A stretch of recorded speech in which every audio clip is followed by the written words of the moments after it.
যে ঘুমিয়ে গেছিল। আর এই যে ওষুধটা খেতেও অনেক ভালোবাসে, মানে স্নান করার পর। তো এতে কি আছে বলছি আমি একটু পরে। রানীর বাবা চলে গেল, আমি বললাম দাদা একটু দেখাই, চলে গেল আরো বেশি। গুড নুন বন্ধুরা, কেমন আছে সবাই? আমার ব্লগে তোমাদের আরো একবার স্বাগত। আর এখন বাজে বেলা 12টা, আর আজকে হলো শনিবার। এখন থেকে ব্লগটা স্টার্ট করছি। তো এখানে আমি জিনিস নিয়ে বসেছি একটা, কারণ আমি এই মাত্র স্নান করে এলাম। আর এখানে একটা রেমেডি বানাচ্ছি, যেটা হচ্ছে আমি মাখি স্নান করার পর। তো এতে কি আছে বলছি আমি একটু পরে। আর বলে নিই, আজকে 12টা বাজে, আর আজকে আমরা নিরামিষ খাই। রান্না বান্না মায়ের হয়ে গেছে, ঘরে আছে, এখন রান্নাঘরে আছে। আর রানী তো ঘরে আছে, শনি রবিবার ছুটি থাকে। এমনিতেও স্কুল যায়নি এই সপ্তাহটা প্রায়, আর হাঁটুতে ওরকমভাবে ছিঁড়ে গেছে, দেখেছো তোমরা।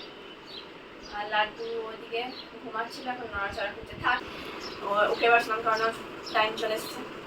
ও আরও আগে করে, 11টায় করে, আগে ঘুমাচ্ছিল তাই হয়নি করানো। আর এটা এবার বলি, এটার মধ্যে আছে শসার রস একটুখানি, এই চামচটা, মানে যেরকম নেবে তোমরা। 1 চামচ হলে, শসার রস যদি 1 চামচ হয়, তাহলে অ্যালোভেরা জেল যেটা হয় ওটা 1 চামচ। আর সামান্য 2-3 ফোঁটা ওই যে নারকেল তেল, ব্যাস একসাথে নিচ্ছি, আর কিছুই না। আর এটা যদি মানে যেরকম করবে, এটা যদি 2 চামচ হয় শসার রস, তাহলে 2 চামচ অ্যালোভেরা। এই অল্প অল্প করে বানানোই ভালো। আর যদি আমাদের মানে ওখানে তো ওইদিকে প্রচুর গরম, ফ্রিজে মানে তারা রাখতে হবে। আর এদিকে আমি ফ্রিজে রাখি না, এদিকে ঠান্ডায় আছে। দেখো এইভাবে আমি মেখে দেখাচ্ছি একটু, তারা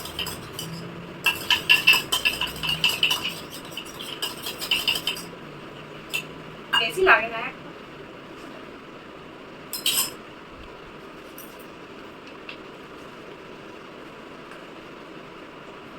এরকম লাগানো জাস্ট, ঘষে ঘষে, এরকম কিছু না।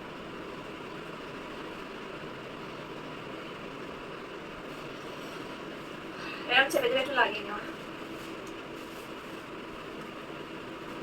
এটা আমার 1 সপ্তাহ মতন বানানো আছে। এর মধ্যে পড়ে দেবো থাইরয়েডের ওষুধের শিশি, খালি হয়ে গেছে। কাঁচের শিশিতে রাখাই ভালো।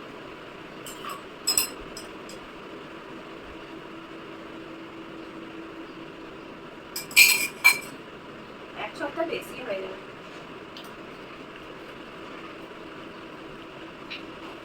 তো আর এর মধ্যে লেগে আছে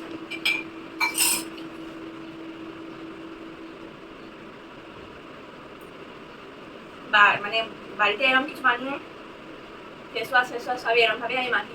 আমি মানে বাইরে থেকে ক্রিম কোনো আমি মাখি না, ইউজই করি। আমার মা মাখে, ও গার্নিয়ার মাখে, ওই জন্য আরো বেশি চকচকে। কি রান্না হলো আজ? আলু দিয়ে পটল দিয়ে পোস্ত। পটল দিয়ে বেসন দিয়ে করতে হতো, আলু বেসন করে। পটলটা শুকিয়ে যাচ্ছে, 3টে তাজা একটু তাজা হবে। আর মুসুর কলের ডাল আর ঢ্যাঁড়স ঝাল দেয়, ওই হয়ে যাবে। আমরা আগে পেঁয়াজ রসুন মাছ মাংস দিয়ে এটা খাই না শনিবারে। অনেক আছে তোমরা বলে মুসুরি ডাল বলে না, কিন্তু অতটা ইয়ে করে মানে মাছ মাংস পেঁয়াজ রসুন দিয়ে নাকি নাকি এমনি কোনো মানে উপোস কাপাস বা পূজা এসব তো কিছু না, নিরামিষ খাই। আমাদের তো আগে আগে মুসুর ডাল পুঁই শাক কিছুই করতো না। রিয়া আসার পর থেকে অত তার মেয়েটা বাচ্চাটা রয়েছে, অত ভালো হয় না। মুসুরি ডাল অত ভালো লাগে কিছু না, যদি হ্যাঁ এখনো সিরিয়াস মানে কোনো পুজো রইলো সেটা খেতে নাই, সেটা ঠিক আছে। আর এটা মানে শনিবার নিরামিষ খাই, ডালটা এটা মানা হয় না। মুসুর ডাল পুঁই শাক আর করা হয় না। আজকে দই বসাবো ভাবলাম, ঘরে অনেকটা দুধ জমে আছে। দই মানে একটুখানি তো টক দই চাই, এনে দিল না তো। মিষ্টি দই বসাবো, এখানে মিষ্টি দই অতটা আমাদের ওখানকার মতন পাওয়া যায় না, ভালো না, টেস্ট নয়, পাওয়াই যায় না প্রায়। সাদা দই সবই, আর খেতে টেস্টি নয়। এখানকার মিষ্টিও খেতে টেস্ট নয়। যাবো কয়েকদিন পর, তো খাবো দমে মিষ্টি, দই মিষ্টি সব কিছু। লাড্ডু আবার ঘুমিয়ে গেছে, ওকে দেখাশোনা বললাম না। এর আগে এরকম ভাবে একটা ভিডিও, প্রথম ভিডিওটা মনে আছে করা হয়েছিল, যে কপিরাইট এসেছিল, ওটা কাটতে হবে হয় না, লাড্ডু এখানে দেখায়। তো চলো বন্ধুরা দেখতে থাকো। লাড্ডু সেই বিস্কুটের গুঁড়ো দিয়ে আর একটু চিনি দিয়ে মিষ্টি দই, হ্যাঁ দই পাতা হয়, তারপর সেই যে দই মতো বিস্কুট গুলো লাগবে না, এমনি আমি যেরকম পাতবো দারুন। দেখি সব এখানে দোকানে একবার যাবো ভাবছি, পাওয়া যায় কিনা সামনের দোকানে। মানে চলো ব্লগটা দেখতে থাকো তোমরা। এই জন্য তারপরে দেখো বন্ধুরা অত উঠে গেছিলো, আমি ভাবলাম যে চান করে দেবো, আর বাবার অবস্থা দেখো, মুখটা দেখা ঘুমিয়ে কাদা। এখন 12টা তখন তো বাজে, এখন তো 12:30 বেজে গেছে। তা আমি ভাবছি আর নখগুলো বড় হয়ে গেছে, কেটে দিই, হাতেরগুলো কাটা হয়েছে, পায়েরগুলো কাটছি এবার। আজকে তাহলে ও চান হলো না, গা মোছানো হবে যখন ঘুম থেকে উঠবে, এখন ঘুমাচ্ছে দেখ। আর বাইরের ওয়েদার, তোমাদের ওখানে কিরকম ওয়েদার? আমাদের এখানে ওয়েদার ভালো, ওয়েদার ভালো, মানে রোদ উঠে গেছিল, কালকে রাতে একটু বৃষ্টি হয়েছে। এই নখ কাটা খুব অসুবিধা, এত ছোট্ট ছোট্ট নখ না, ভয় লাগে কাটতে। এটা অনলাইন থেকে আমি অর্ডার দিয়েছিলাম। ও কত কি আছে দেখো, এটা ছিল নেল কাটাতে ছিল, এটা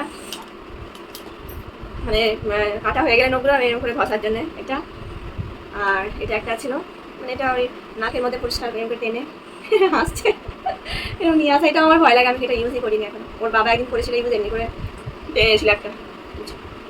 আর কি ছিল, আর একটা কাঁচি ছিল না, সেটা ওরই কাজে লাগবে, ওরই ছোটো ছোটো কাপড় মানে ইয়ে, তারপর বালিশ টালিশ সব তৈরি করা।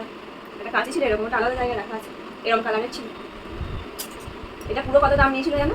মনে নেই, মনে হয় 250 টাকার মতন ছিল, 250 টাকা দাম নিয়েছিল। তো অনেকগুলো জিনিস পাওয়া গেছে একসাথে, 4টে জিনিস। এটা থাকে না, চলো পায়ের নখগুলো কাটা শেষ হোক, তারপর রান্নাটা দেখাচ্ছি কি রান্না হয়েছে। বললাম তো তখন, তুমি কিছু বলো। ঘুম পাচ্ছে এখন বসে, এই বসে থাকলেই ঘুম পাবে, ঢুলবে এবার। আর খেতে বসে আসবে, থাকলেই ঘুম পাবে, বসে বসে ঘুরবো। আর রানীর বাবা আসতে দেরি আছে, শুয়ে পড়বো একবার করে। তোমাদেরকে বলে রাখি, রানীর বাবাকে জানাবো না, ও কালকে হচ্ছে সানডে, ও ঘরে থাকবে। আর এর আগের সানডেতেই তো হয়েছিল মানে ইয়েটা, ওই প্রাণ ভিডিওটা মায়ের সাথে, ও তো মা বুঝতো না অতটা। তারপরে তোমরা তো দেখেছিলে কি হয়েছিল, কিন্তু এখানে এটা আরও একটুখানি জবরদস্ত করতে হবে, মানে ঠিকঠাকভাবে সাজিয়ে করতে হবে। কেন কি ও তো প্রাণ ভিডিও মানে জানে, রানীর বাবা মা নয় জানতো না, তাই ওরকম বিশ্বাস করে নিয়েছিল। কিন্তু একে এরকম এমনভাবে মানে ইয়েটা অভিনয়টা করতে হবে যেন ও ধরতে না পারে। তো সেটাই আমি এখন ভেবে চলেছি কোথায় ক্যামেরাটা সেট করবো, কিন্তু আবার মানে চারদিকে যদি তাকায়, যদি দেখতে পেয়ে যায় তাহলে হবে না। তাই এখন আমি খুঁজছি কোথায় সেট করা যায়, ওকে না জানি। এর আগেবারে ও আর আমি জানতাম, মাকে না জানিয়ে করা হয়েছিল, এবারে ও জানবে না, আমি আর মাও সাথ দিবে আমাকে, হাতে বুঝে গেছে এখন কি প্রাণ ভিডিও কীরকম। তাহলে আমরা দুজনে প্ল্যান করেছি, আর মেয়েটাও আছে সাথে, তা ও শুধুমাত্র জানবে না। কালকে আসছে সেই, ঠিক আছে? চলো এই নখগুলো কাটি, তারপরে আবার দেখছি। দেখো এই রান্না হয়েছে, মা ভাইকে মেসেজ করছে, তা আমি রেখে দিলাম। এই যে তখন রানী তোমাদেরকে রেসিপিগুলো দেখাচ্ছিল, কারণ আমি হচ্ছে ওকে মেসেজ করছিলাম, বললাম না দেরি হয়ে গেছে, এখন 1:30 বাজে। আর এখন এগুলো সব ওর হয় হচ্ছে ওই 11টা 11:30 মধ্যে হয়ে যায়, আজকে ঘুমিয়ে গেছিলো। আর এই যে ওষুধটা খেতেও অনেক ভালোবাসে, মানে চান করেনি, সব পরিষ্কার করে তেল ম্যাসাজ করে টিপ করেছে একটা, তারপরে এটা ওষুধটা আছে, ওষুধটা খাওয়া হয় একবার একটু একটু খাবে, না হলে গলা লেগে যাবে। রানীর বাবা চলে গেল, আমি বললাম দাঁড়াও একটু দেখাই, চলে গেল আরো বেশি। চলো, ও মানে ক্যামেরার সামনে আসতেও কি হয় আমি জানি। চলো আমরা এবার শুয়ে পড়ি, আর দেখো আজকে রোদ নেই। আসো দেখি ভাই কি করছে। এই এই লাড্ডুটা, লাড্ডু লাড্ডু সোনা, লাড্ডু সোনা মধু করে দিয়েছো তুমি। দেখতে পেলে তো ওরা চলে গেল, রানীর বাবা খেয়ে দিয়ে, তারপরে দেখো শুরু হয়ে গেছে, ঘুম হয়ে গেছে পুরো। তখন তো দেখলে ওই জন্য আজকে ওকে চান করাতে দেরি হয়ে গেল। ব্যাস আর তো ঘুমাবে না ও, আর ঘুমাবে না, সারা দুপুরটা এবার জ্বালাবে। দেখো দেখো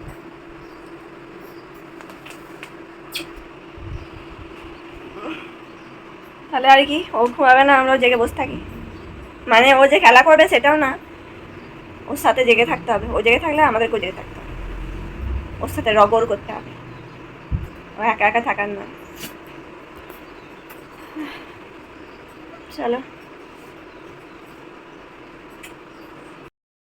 হ্যালো বন্ধুরা, তো কালকে ভিডিওটা শেষ করিনি, আজকে এডিট করার সময় ভালো যে শেষ করে দিতে হবে। কালকে দেখানোর মতো আমি কিছুই ছিল না, কারণ হচ্ছে তোমার সন্ধ্যের পর থেকে আর সেরকম আমি ভিডিও মানে ইয়ে করি না, শ্যুট করি না, কারণ তোমরা তো জানো রানীর বাবা তো ক্যামেরার সামনে আসতে চায় না, আর ও তো সন্ধ্যের পর চলে আসে অফিস থেকে। তাই দেখবে আমার প্রত্যেকটা ব্লগই ওই দুপুরের মধ্যে শেষ হয়ে যায়, তো অতটাও পছন্দ করে না, তার জন্য করা হয় না। আর সন্ধ্যের পর রানীকে পড়ানো থাকে, তারপর লাড্ডু বায়না করে, তার জন্যই করা হয় না অতটা। তো আজকে শেষ করতে এলাম, আর আজকে হচ্ছে রবিবার। আজকে সারাদিন আবার একটা ব্লগ করব, দিয়ে আবার দুপুরবেলায় আবার পোস্ট হবে। তো তাহলে ব্লগটা শেষ করে দিচ্ছি, আর সবাই ভালো থেকো, আর কিছু বলার নেই। আর যারা নতুন এসছো তারা সাবস্ক্রাইব করে যেও, আর যারা সাবস্ক্রাইব করেছে তাদেরকে অনেক ধন্যবাদ।